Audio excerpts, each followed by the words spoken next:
Hello friends, it's David R. Becker here with Becker Art, and in today's video we will be discussing how to simplify a scene with values, with large value pattern. And so that's what we're going to be doing today. A scene that has a lot of things in it when you're looking at it and you're thinking, no way I'm ever going to paint this, because a lot of my students think, oh, it's too much, but no, you simplify the value pattern, and I'll show you how to do that, and then we're going to show you how to paint it from that. That's the way I paint everything. And so let's just first go to my website to show you where to get the item and the object. Here's the photo right there in the front. Paint along Thursday, March 19th. And so you click on the picture or where it says view post. And when you do that, you come to this page and then just hit download image. And that'll download you a JPEG. I'm hoping that don't save it, because you're going to get a WEP value if you save this picture. So download it, and I think you'll get a JPEG. And so that's where you get the photo, right there. All right, and everything else is on my site also. Like if you go down, you can see where my newsletter is, where you can also get this the newsletter on Tuesdays, which will give you the picture in there too, and the link to the demo. All right, so let's just go on to our supplies. Today we're only going to be using, again, the 3 primary colors. Plus I added, like I said, I was going to add 1 color. And that color I added was quinacridone gold. And that's only because I want to make a really nice green. I use that with any blue, with my ultramarine blue, to make my green. Because, I mean, you can make it with the ultramarine blue and the yellow. But to make a nice dark green, that's really looks more like a green that's outdoors, I love using quinacridone gold. All right, and so let's go right to our value pattern. And again, here is where our problem is going to be solved when you're going to do the black and white. And you can do this with a pencil and also sketch it out. But if you look at the photo, and the photo is very, there's a lot of stuff in here. There's flowers, there's walls, there's bricks in the walls, there's roofs, shingles, and all the leaves and the flowers and the lighting in the window. And so there's a lot of stuff. And so what I have to do is I break it down into a large value so that when I paint it, I don't have to do every little thing. And that's more my, when you're working micro, you're working high definition, high def paintings where you're doing what do you call those things? The real high definition paintings, basically, where they look like a photo. That's where you do every little thing, every little leaf and everything. That's not what I'm showing you here.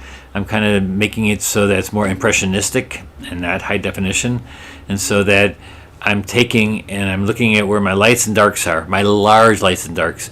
And so I'm taking like the plant life and the wall and everything. I'm looking at it and gonna make it black and white, but then when it gets grayed, and I remember showing you that in my newsletter, when you get a gray, you have to decide, will that gray go to the light or the dark part of your painting? And so you want to make it so that you can do big washes. And so basically my lights will be the background here, my 2 windows, and my flowers up here, and my stone walk. Everything else will be, even though these flowers will be light, they will be lighter, but they will not be as light as the darkest light. So I'm going to keep these darker than the darkest light so that it separates them. I want everything that's in the shadow to be darker than the light part here. And that's how you get a good composition going. So then you can figure out that when I paint this, I'm going to do my lights really quickly. There's not many lights in here. And I will put these colors in here, but I'll make them a little bit darker than my darkest light. My darkest light is going to be not very dark at all. And so as long as I keep it a little bit darker, these flowers up here and some of these foliage, as long as I keep them bricks, some of these bricks, as long as I keep them darker than the darkest light, they'll be separate, right? And so that's what we want. We want to separate the lights and darks to a big pattern so I can paint it in 3 steps. One is my lights, my middle tones and darks, large middle tones and darks second, and detail later. So that's how I plan every one of my paintings, no matter how difficult it is. Now the drawing is another different thing. So people ask me, well, how much drawing should I put into there? The more drawing you put in it, the better. If you can put every little thing in there for the drawing, that's great. I'd love to see that. You don't have to paint it that way, though. But the drawing is number one most important thing, is that you get the drawing right.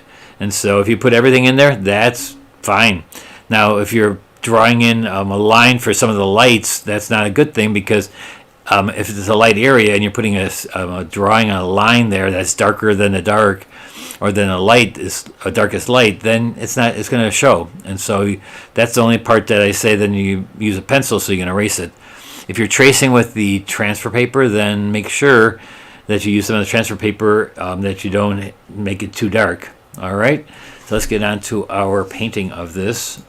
And okay, so here's my drawing, and I didn't draw every leaf, I didn't draw every flower. I did kind of do every brick, because like I said, the more detail you have in your drawing, the better. You don't paint it that detailed. You don't paint it like a high def painting, and to look exactly like the photo. But if you put that stuff in there, later on when you're doing detail, how to put the detail in. All right. And any questions? Hey everybody. Hey Karen, Dana, Wendy, Mary Ann. Let's see. Let's go down a little bit farther here. Lucia, Marcia, Evie, and stuff. All right, so this scene is, again, you can use this scene. It's royalty free, and I changed it. Like I said, I showed you how I did it in my newsletter. How I changed it from. Let's go back to the value pattern. So I changed it from, this is all gray, and this is just as dark as this area was, and so I just change this back here to be lighter than what you see here down in the bottom. So, gosh, I get this thing here. So this part right here, like, see how dark that is back there? So I took it and dulled it all the way down.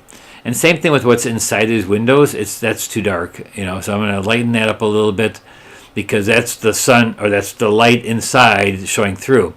And I'll let some of that be hitting these parts of the flowers, and so that's okay, because that's a big part of my black and white pattern. And the pattern is very simple. You got it right through the center here, almost like an S. It's like an S. All right, let's go back and start painting. So what does it do first? Becker R3 step. Step number one is all the lights. And so I'll just wet the areas, because I don't have to worry about going into the darks. And so I'm just not going to wet the whole thing, because there's no big sky. I don't have to keep everything really large area done. So I'm going to do this really light. I'm going to put let's just start out with the windows. The windows are my one light, and I'm not going to make them quite as yellow and orange. It's actually orange in there, so I put a little white and maybe a little bit of orange, and I'm just going to go right over them. Just go right over it and bring it out beyond there. I'm not going to stop right at that point.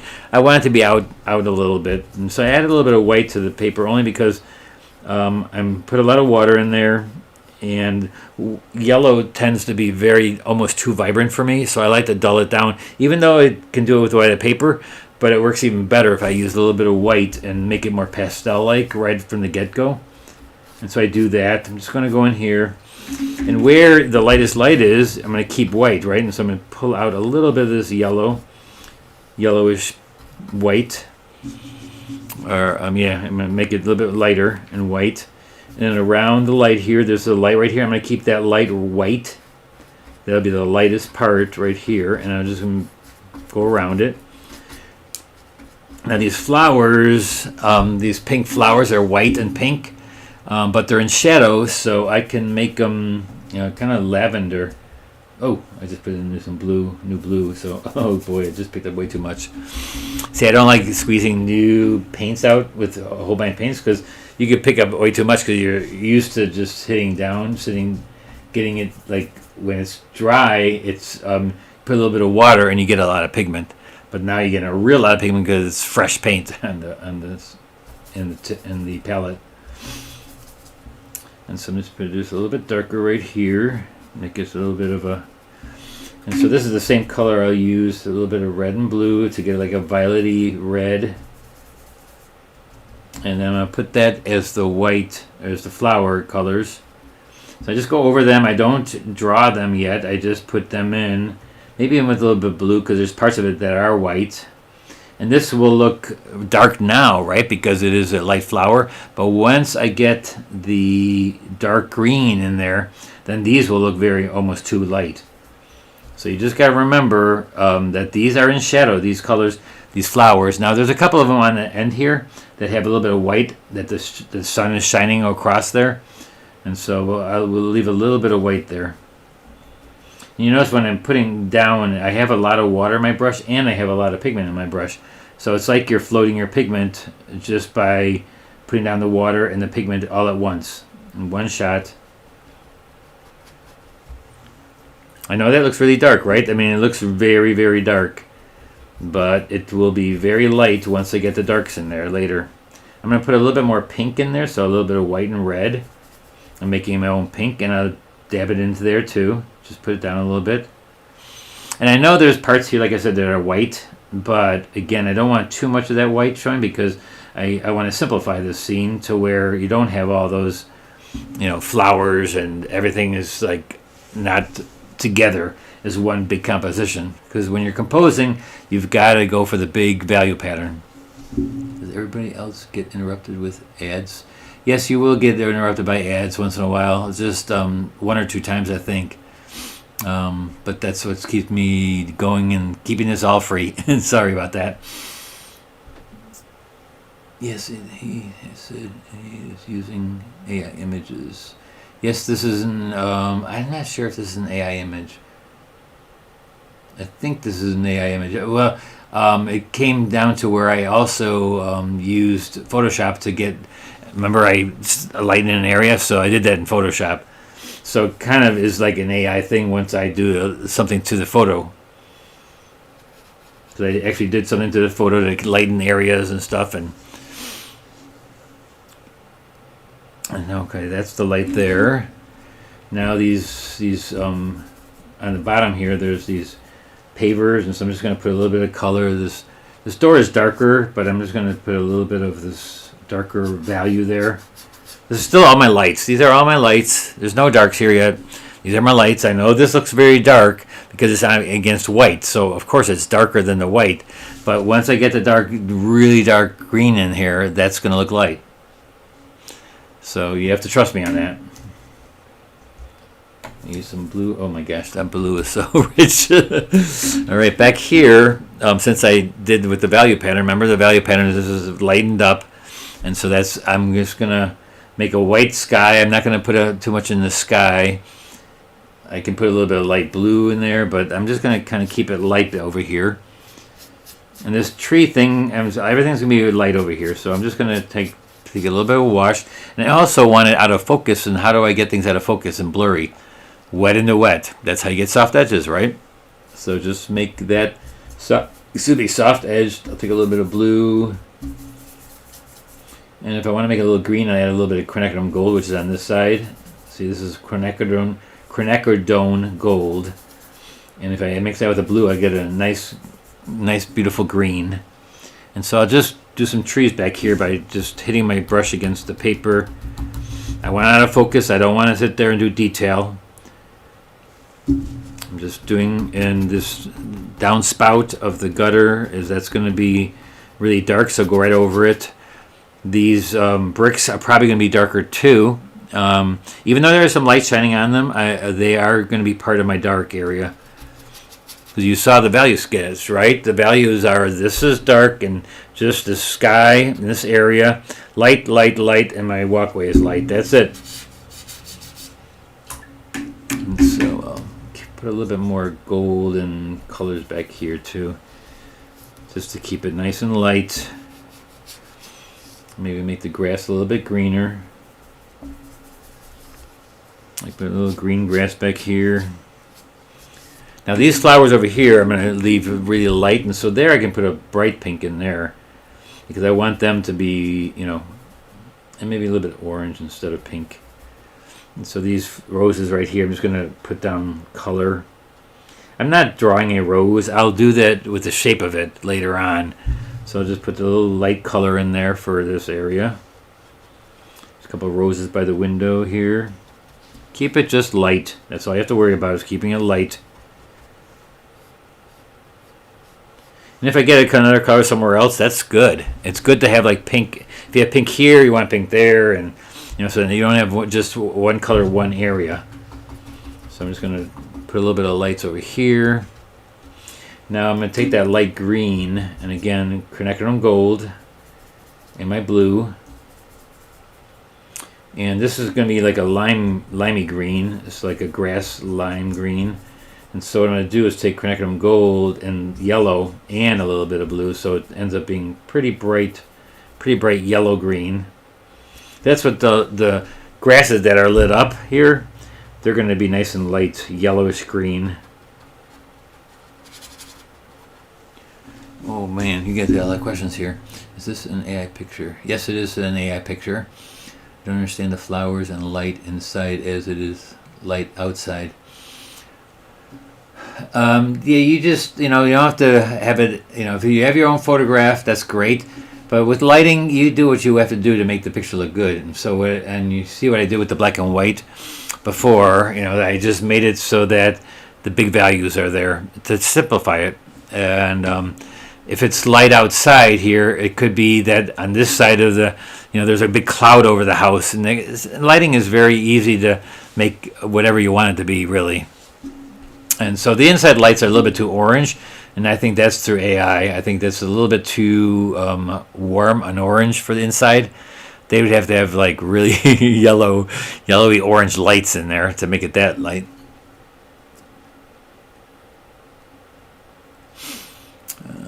Yes, sorry, I missed the beginning. It looks like dry paper. Yes, I'm working on dry paper. I'm wetting it as I go along. I assume if you use an image found online, there's always a chance that it's AI made. Only way you know is not if you take your pictures yourself. Yep.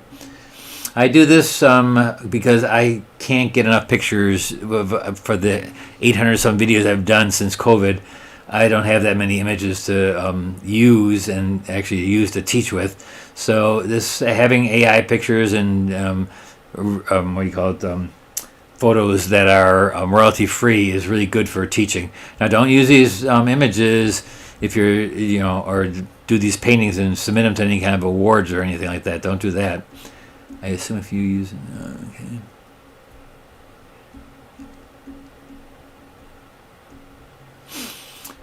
We paint, David, do we paint our lights darker than we think they should be? Yes, definitely. Always do that. Make them 20% darker than you want them to be. And the lights, usually I don't say that because the lights you guys usually make too dark. If you're going to make it too, I'm here putting it lights because you're looking at it and you're not making them light enough. So with the darks though, make them 20% darker because once it dries, whatever you have left, that's what's in there. Yeah, maybe the house is on fire inside. But don't worry so much about the color as the values. Think about the values more than anything. Right now, drawing is very important. Drawing is number one. Number two is the value pattern to make it easier for you to paint. Look at how easy it's been to paint, right? I haven't done anything that you cannot do, right? I mean, this is just plopping the lights down, and I'm not creating anything. Maybe this is kind of like a tree-like area. It's just a light area of color, and as long as I use this color somewhere else, I'm fine. It doesn't matter if you're going to get the exact color of the photo. Learning how to do things for the right color that's where you go to plein air paint. That's what taught me a lot about composition is when you're out there and seeing it as a plein air painter, going out there and painting outside or sketching, just sketch outside. You'll learn so much about doing that, like mix some colors to see what the color actually is, because most of us watercolors make way too much color for what is actually out there. This is not, and it's very gray. Outside is very gray, unless it's a really bright sunny sky where you get a nice shadows and really bright colors in your grass and but during the winter and then the fall, you get a lot of grays. And even in the summer, but in the summer with the greens, there's a lot of green. Depending on where you're at, of course. All right, so there's my lights. Basically, I don't see any other lights that I have to put in there yet. Maybe a little bit of this here. and my wall is dark, and so I can put a medium over that now because this is my lights, and so now I'll go to my medium, large mediums and large darks. And so that means the roof, the wall, and everything that's a medium, but that also means that right away I'll go into my darks right away too. So the medium, the biggest medium is the bricks on the wall. So I'm going to go in there, and they are gray basically, and since I don't want to make them just gray, I'll make them a little bit of violety gray. So I'll mix blue and yellow. I use ultramarine blue in the Scarlet Lake, like it's listed. And I'm just going to go right over the dark bricks, and they have a little bit of blue in it too, so maybe a little bit more bluish violet. And of course I use too much red, so let's just put a little bit more blue. And this is where if you have like a 3 different kind of blues, I'm always just using one, and which is actually good if you're just using one blue, because then you're not going to have this array of super amount of colors that are just all over the place. And this looks very dark right now. I mean, you're looking at it and go, wow, that's really dark. Again, this is not my dark, this is my medium. And so it has to look darker, at least 20% lighter, because this will dry very, very light. Now, underneath the eave there, it's a little bit darker, so I'll add a little bit more dark right underneath the eave. And I also like to make that a little bit warmer underneath the eave to shine like a light into that area. And actually, I can go right into the bottom of the roof here. And my pigment is really granulating today. That's kind of cool. Sometimes I don't know why paper granulates more or pigment granulates more in one day than from the other. Now I'm also going to put a warmth right on the edge right here, because this is darker, but it's lit up a little bit from the inside, like a little bit of the light's coming out to the outside. And so right at this corner, you're going to get a little bit warmer because the light's shining out there. And then it goes right into the plants down here, which will be green. Alright, so that same wall, I'm going to make the same color. And that's the problem too, is when you're using 3 colors, mix enough so that you know what you did when you're mixing it. Because, you don't have a big amount of pigment there. You're mixing little by little, so... And I don't recommend doing like a big thing and just going like this and mixing it to death so it just becomes very one color. I like when there's a little bit of difference in the pigment, so it's not all mixed together so perfectly. And so here's the wall. It's a medium. Again, this is a medium color. Medium color. And look at this, just a big, huge wash, right? I'm not doing that much detail. Just I'm getting the straight edge, right? I'm getting the straight edge along the door. And then again, right here would be a little bit more orangey because the sun or the light from the inside is on the side of this wall. So I'll make that warmer because it's hitting that wall. I can even do the door right away too. It's going to be darker. So I would do a middle tone first. Middle tone first. And get back to a little bit more of that purple.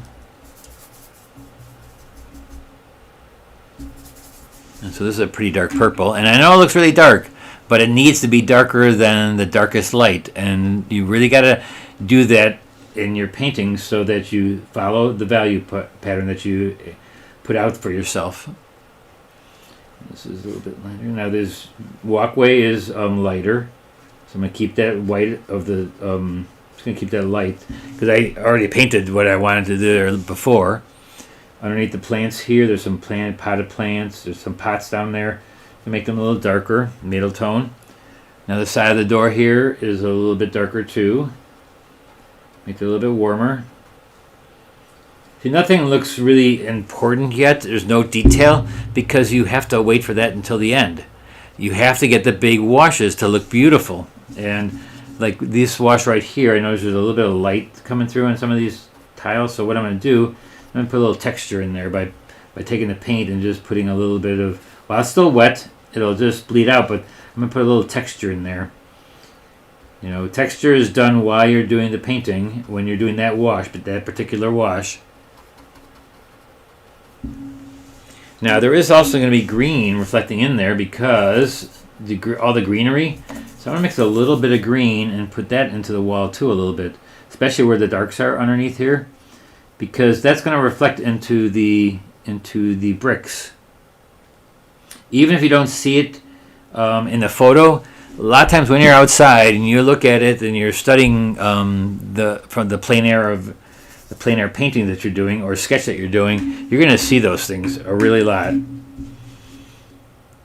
And you look and you study and you memorize what is happening when you're outside. Now this is going to be a little bit warmer because there's a light right there, and so I'm going to wet this area so that it gets a soft edge. And that's what I put in before, right? I put in the light, the yellow, and now I put in a little more red and then the violet. And a little bit of violet down here. I'm leaving this little white line on the edge here that it's hitting the side of the brick. I didn't do a very good job of that though, so later on I'll have to go back in there and just maybe add some white. And then there's leaves and all this stuff way over here, so that's just the bricks. That's a large area of medium. See how light it gets? It gets light, it looks really dark when you're first putting it on, but once that water's gone, it's whatever pigment you have left. And most of the time, most of the students don't ever use enough pigment. The colors are already amazing. I love the unlimited palette. Thank you for demonstrating that. Thank you, Leslie. I like this. I don't care about AI. The AI, it's here and it will stay, and it can help you, and just let it help you. But go out and do all the things, like go out and plein air paint and see what the original thing looks like.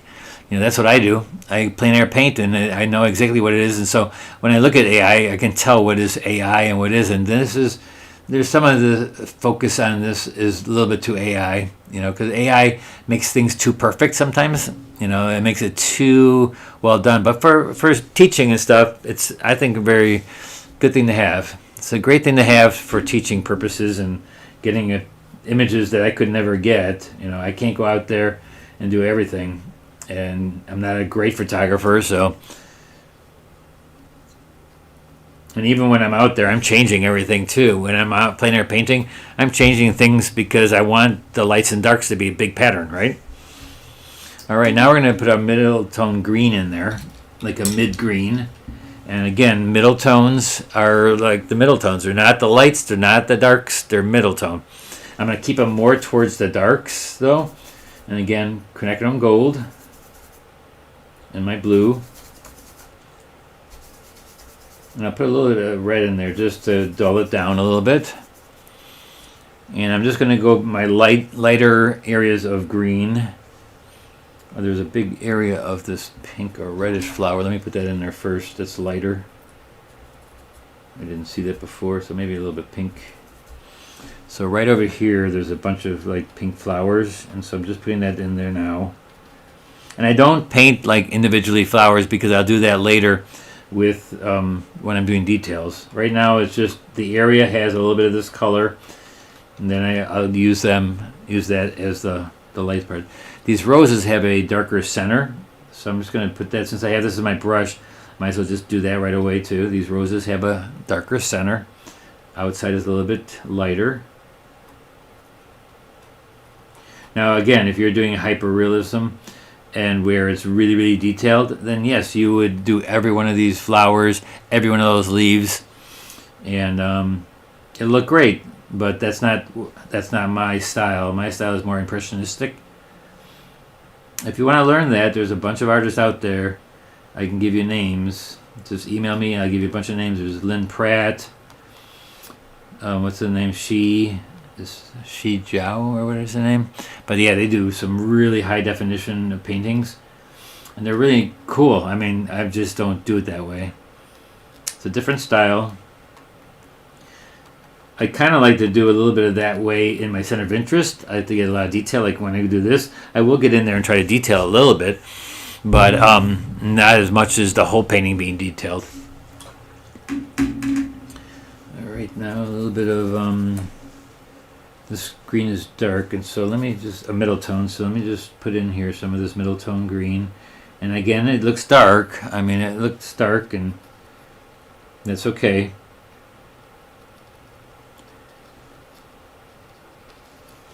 It all depends on how much water you have down here. Once that water dissipates And if you have a lot of water, what it does, it makes it reflective, and so it looks like it's really, really dark, because again, it's picking up the darks in the room, so it'll give an impression of a really dark area, though it isn't, because you don't have as much pigment as you think you have. It's all about how much pigment you have down there. And if there's a lot of water, it looks darker because it's like puddled and makes it like a mirror, and it picks up the darks. Unless there was a light shining into there, you'd see that. So big areas of middle tone green and yellow. This is light greens, which is some dark greens here too. And I don't try to make it look like leaves-y quite yet. Maybe a little bit when it comes to like the edge of your brush. Like I'm using a round brush now instead of a flat brush for one. And then over here we get a gray, a lighter green, middle tone green. Because it goes from a light to a middle tone green to a really dark, and then to dark details and light details too. This is all dark green down here.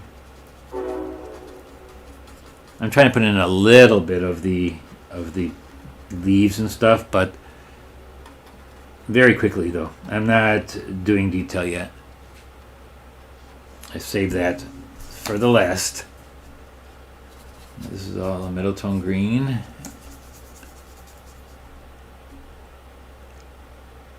Missed a few roses at the top of the door to the left. Oh, right here too. Yeah, right there. And these roses in there. Yeah, I did miss them. Thanks.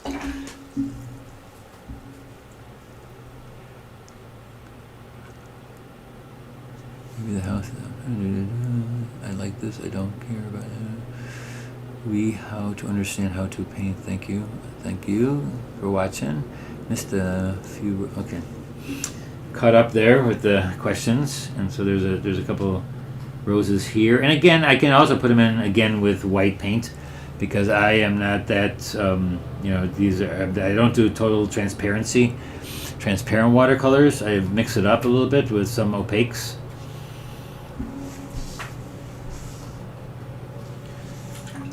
Again, middle tone. Let's get back to our middle tones. Large middle tones.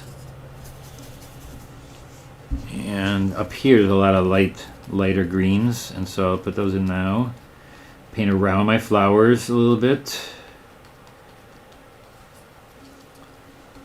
And you see how these are light, and if I'm going to follow the picture to the T, where I want to keep those colors more like the photo, then there is almost black in there. And I don't want to go totally black with this, but you can. A lot of students have been always taught that black is not a color that you should use, or you should mix your blacks or whatever. And when they try to mix their blacks, they never get black anyways. They just get close to a black. But I just say use black, and if you need a color black, then put the color that you want it to be into that black. Ivory black, peach black. There's all different kinds of blacks. And actually this is what I got right here, and so I'll put a little bit of that in there to dull it down also.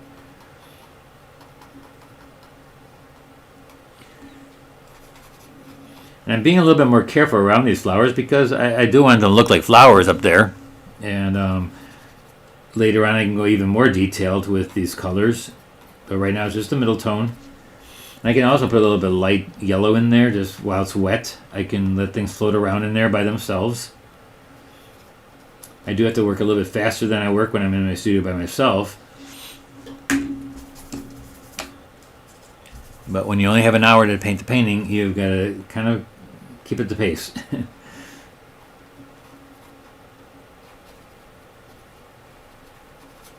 So this is nice. Let's get a little bit darker, because later on it will be darker anyway, so might as well get them a little bit now.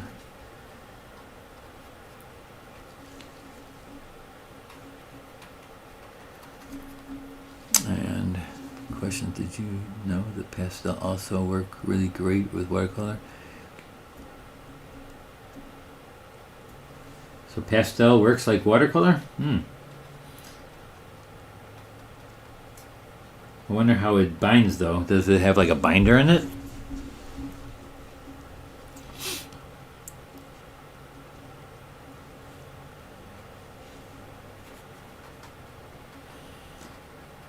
here now, those are my flowers. This is the lamp. I'll get the lamp here. And the lamp is on, so I'm going to keep it light right there. So I'm going to put a little bit of yellowish color in here, this area for the leaves, because it's lighting up the couple leaves there. But then right away, go back to your dark green. And I notice that there are some of these little leaves. Again, I'll do those later, but I'll show you. I'm going to do them kind of like little dots, the leaves.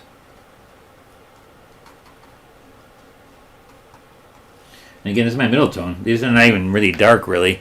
When I get dark, I'm going to get really dark. And it's almost going to be purple, dark green almost.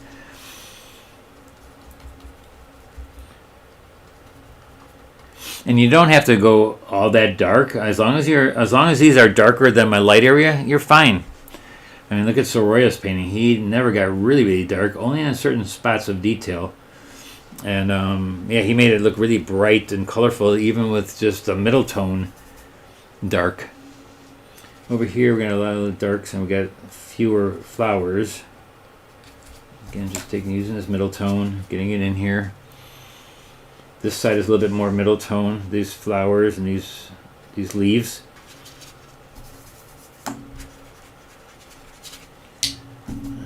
Not used to using a small round brush, or smaller. Maybe, yeah, my big brush. I like using my big brush. That's like I'm not mixing up paint. I'm not picking it up with a big brush.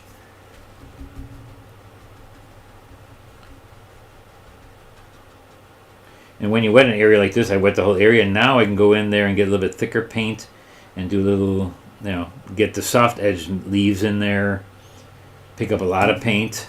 Pick up a large amount of paint. Dry out your brush so that your brush is drier and pick up pure pigment. Though to mix it, you have to have a little bit of water, though. But see, I'm just going to go in here now with thick paint to get a little bit of the leaves. And they're going to be a soft edge because it's wet in the wet. Alright, now let's go back into here and get our darks. This is my middle tone.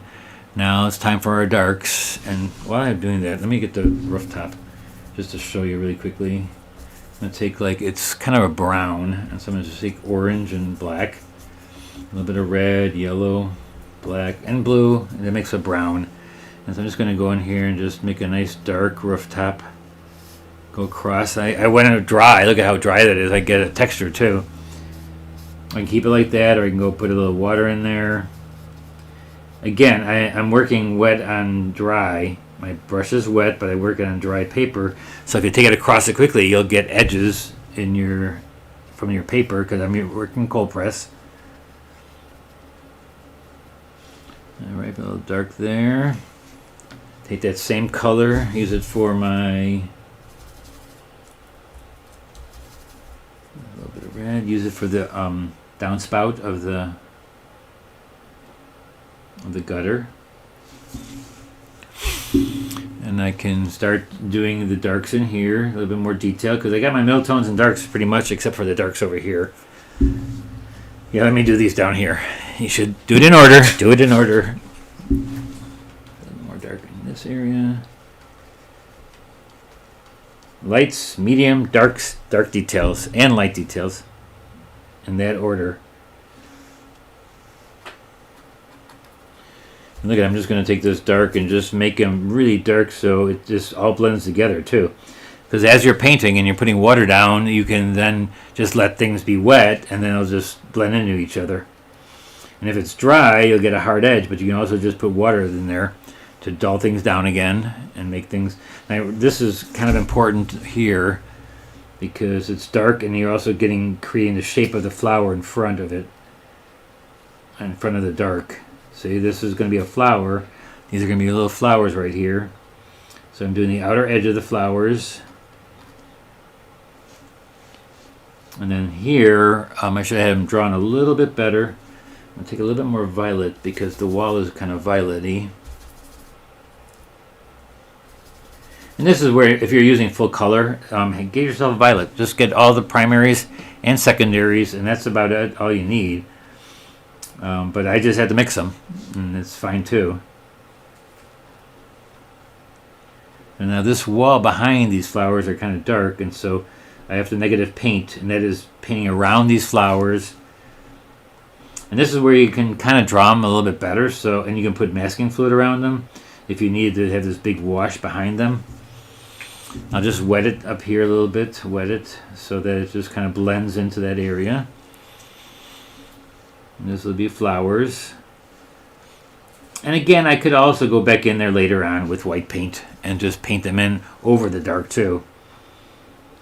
But that would not then be a transparent watercolor. It would be an opaque watercolor, which both are fine. You just do what you have to do. So I'm getting all the little flowers in this area here. And so yes, this is a detailed stage now. Like I said, this area has to be dark too. So let's just get that in there. Just follow my own words. Get your large area darks done first. And while you're doing these darks, you can also go right away into your details by putting a couple of stems in there. So I'm floating it. Once I put down the pigment with water, I then don't leave that area until you feel like you have it done, because it's wet and you can get all the soft edge things in there. You can put in like little dots of other colors, let them float around being soft edged. Darker colors too. Look at, I can just take a darker blue there, put it in there, and just make it look very out of focus. And that's wet in the wet. Wet in the wet makes things look out of focus. Then make them look soft edged, blurry, right? And that's what blurry is, soft edges. Here we get some negative painting of these lights in front here. And the more detailed you want to get with those areas, well, then just draw it better. Draw it really well. Draw it dark enough too, so that when you put a cover over it, you're not going to lose it. Here, I put some red dots over here. And nothing's ever going to be bad. And even at the end, if you decided that you lost too much light and you went over all your light areas, well, that's what opaque is for. You can just go back over that with a light color, make it opaque color, put a little white in your yellow, and just put it on there a little bit thicker, and it'll all be fine. You can't enter into TWSA, which is Transparent Watercolor Society, but you do what you have to do to make the painting look good. There's a bunch of things happening over here.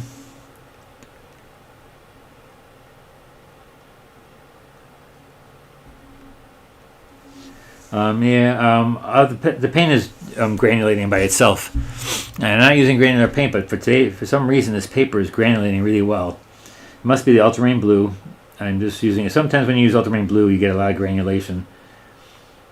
And it's not, it could be a little bit of the paper too. I'm using Stonehenge Aqua. I think I am. It was an old piece of paper they had laying there, so it could be Arches also. Time we have 15 more minutes.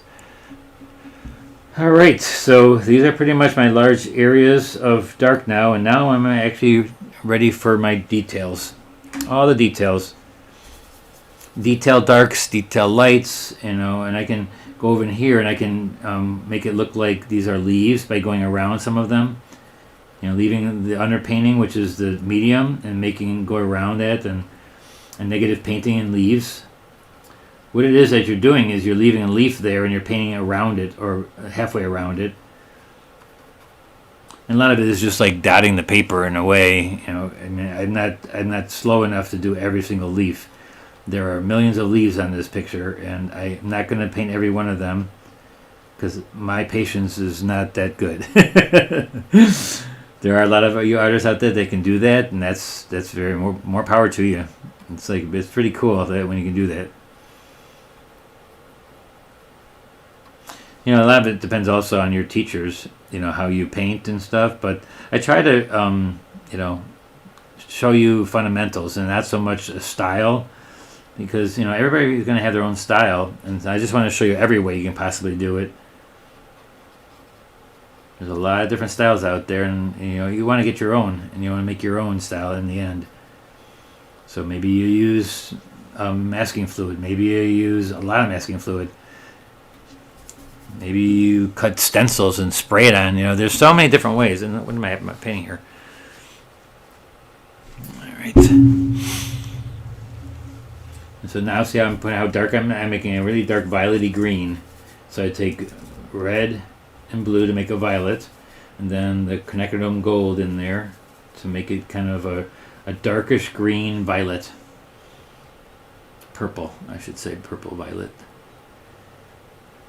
See how dark I get with that? I didn't even use black. This is just ultramarine blue, red, Scarlet Lake.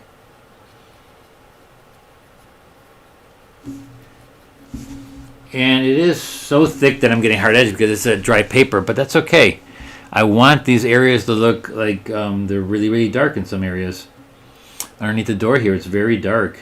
And so I'm going to go in there and do a really nice dark. And now I'm going to use my ruler to get these lines in there. So I'm going to use my rigger brush, I'm going to even use my round number 8. I'm going to use my Dollar Tree straight edge. I'm just going to lay it down where these lines are. I'm going to take my really dark color I just mixed. I can even use red and blue, a little bit of quinacridone gold, and then I'm just going to take my straight edge, and it's up from the paper. It's not laying. You can see there's a shadow right here, and that's because it's up. The metal part is up, and so I'm just going to go real quickly down that side. And it doesn't make it perfect, but it's better than freehanding it. And this way I'm going to just do a freehand. And these are darks that need to be, nice. These are details. This is parts of my center of interest, so I like to get a nice straight edge.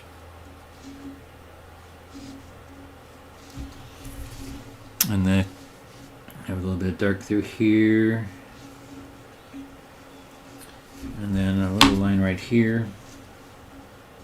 And I can also soften that edge by putting water next to it too, but it's all good right now. We're going to do that same thing for this window real quickly. The faster you go, the better it is too. The faster you do the brush stroke. That one got a little wide, but that's okay.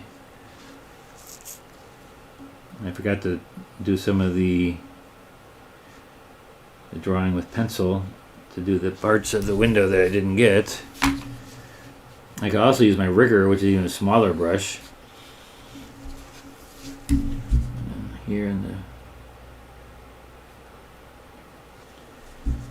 Alright. Now I'm going to use my rigger real quickly to show you some of it, because I really like to put in line work for the brickwork.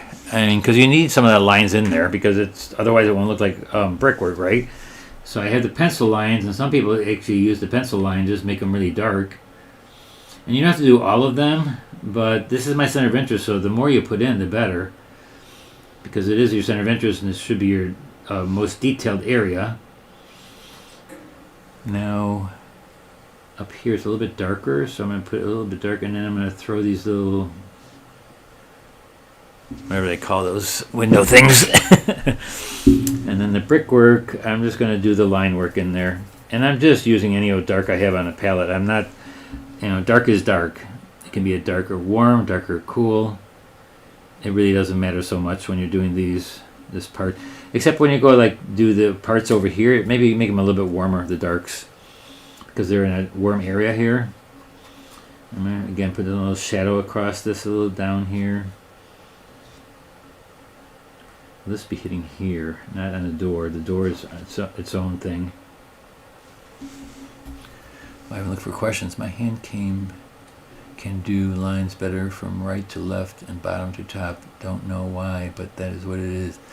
Yeah, a lot of times I like to do them across, so I turn my paper so that I'm writing. I like to do that when I'm doing lines. But because, again, this is a demonstration, I can't move the paper around too much. Yeah, going up and down is a hard way to do a line, because we're not used to going up and down like this. We're used to going across like we're writing. And so it's a lot easier to go across.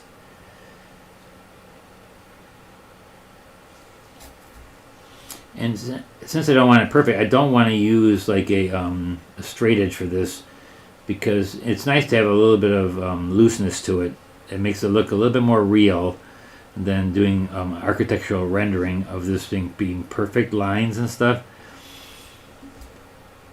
And so that would be more architectural rendering when you're doing it with a ruler and straight edges and stuff like that.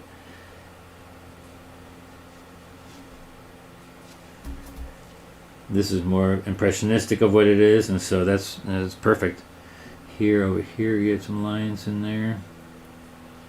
And a lot of people will use a color pencil, a watercolor pencil, though. Make it a watercolor pencil. Well, if only thing you have is regular color pencils, but they are waxy, so it's permanent then. Some people use white regular color pencils to get a look of like you're using that color, but then it repels the paint because it's waxy. Down here on the ground, details. The more details too, the better, especially the center of interest. Make it look like the photo at that point. Be a hyperrealist then when you're doing your center of interest. Become that detailed person. But mostly in the center of interest areas. This is the center of interest, this whole area right here. I like making little leaves, little dots of leaves. And that's what's going to be fun then later on too, is getting all these little details in there. And that's what makes it look like a finished painting too, is the details. At first though, to simplify the shapes so that you can do those big washes and make it not so hard to actually do the painting. That's what this video is all about, is making it so that those darks are dark and the lights are light, and just they separate. And you want them to separate so that you can do those big washes like I did and not do all these little details at the end, which you have to do anyways at the end. But it makes it a lot easier to do these details at the end when you do those big washes first.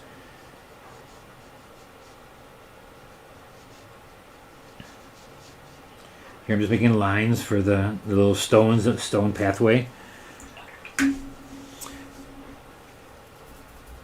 And if everything's in focus, then you don't have, also the center of interest is a little bit harder to see. This way, these things on the outside are not as, vibrant. They're not. Now I do like the look of something being inside there, because it looks a little bit too like, now there's nothing in there. It's an empty house in there. So I'll take the same lightness, just a little bit different yellow, maybe a little bit orangey yellow, and I will do something. It looks like there's plants inside there. That's how come you can kind of almost tell that it's a AI image, because who has plants like that inside on their wall? It doesn't look right. I'm just going to take a little bit darker and put maybe the picture back there. Just make it look like there's something inside that's a little bit darks and lights, but still keep it light though. No darks in there. It still has to be lighter than, or it has to be lighter than the darkest light.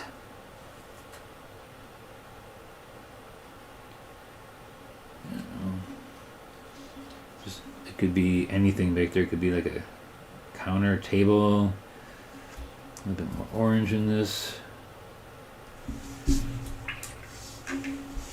It's so important to keep the value study that you had determined, right?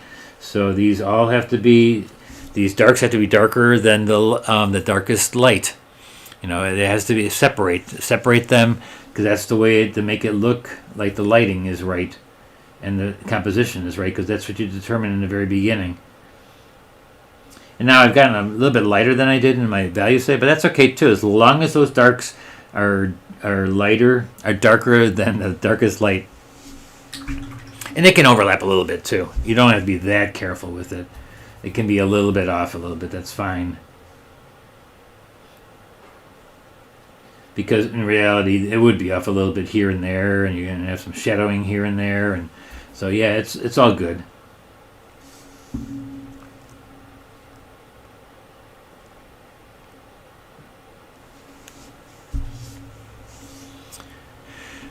I think the inside should be a little bit warmer. It still looks a little kind of green in there, so I'm gonna add a little bit of red to this darks I put in there. They look kind of like yellowy, and it looks kind of weird that they have a yellow light on in there. So I'm making them a little bit more red and orange-like.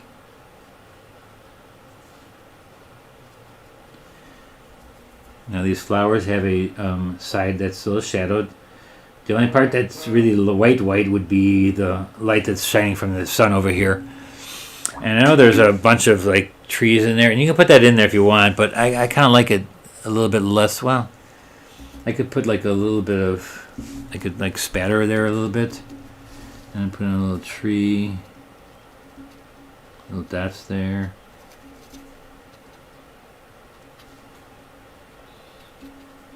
As long as it stays light. This is a light area. It's got to stay light.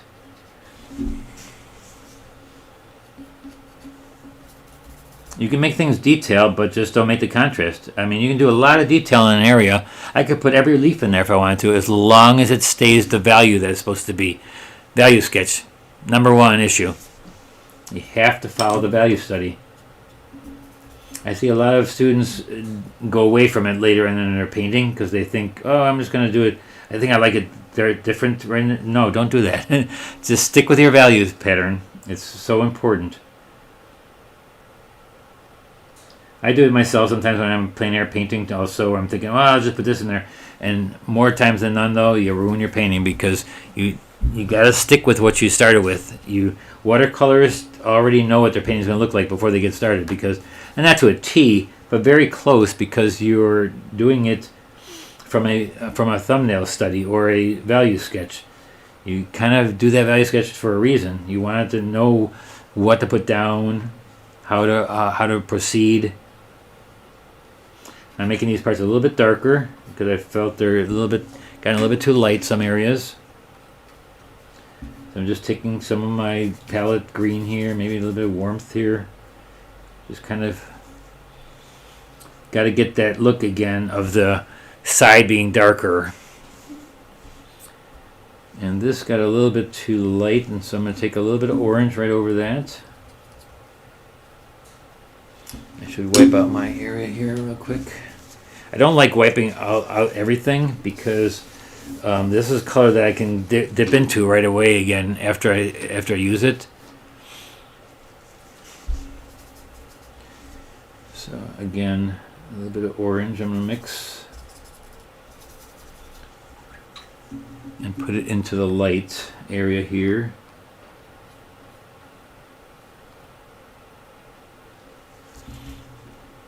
This area is a little bit lighter because the light's right there.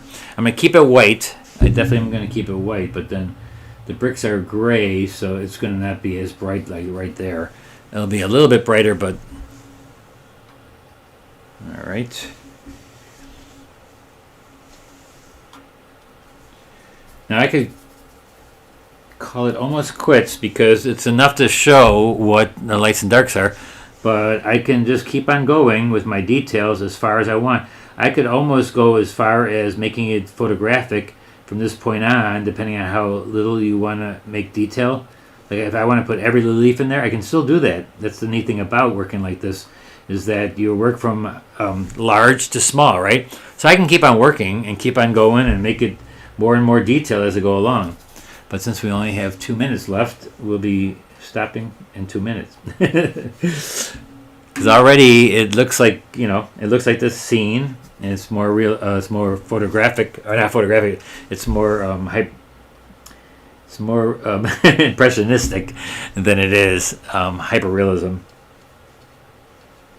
It's a big thing now, though. A lot of people like the realistic stuff, and more power to them.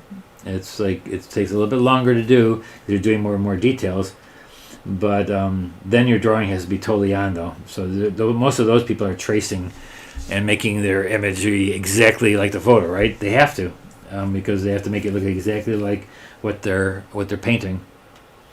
Okay, the very last thing I'm going to show you is how to use the opaques then, right? So I'll take my jar of white. I have this bleed-proof white. Put my painting back up there. And then I go in and just do some of the highlights that need to be highlighted compared to, actually, first let's take this green over here and make it a middle tone green. because this is the lightest light right here, but it really shouldn't be. The flowers are what's going to be really light. And you can do individual leaves. I like doing individual leaves here and there, but not enough time for that today. But I use the white, and I use it pure, and sometimes I mix a little yellow into it. I can mix a little red into it a little bit. Make it a little pink, and I'll mix it in there. And I'll go and do my sides that are, well, here I left the white already anyway, see? On the side where the light's hitting, put that a little bit in there. Anything that's shiny or bright, I can put little stems on here. I should make them a little bit yellow.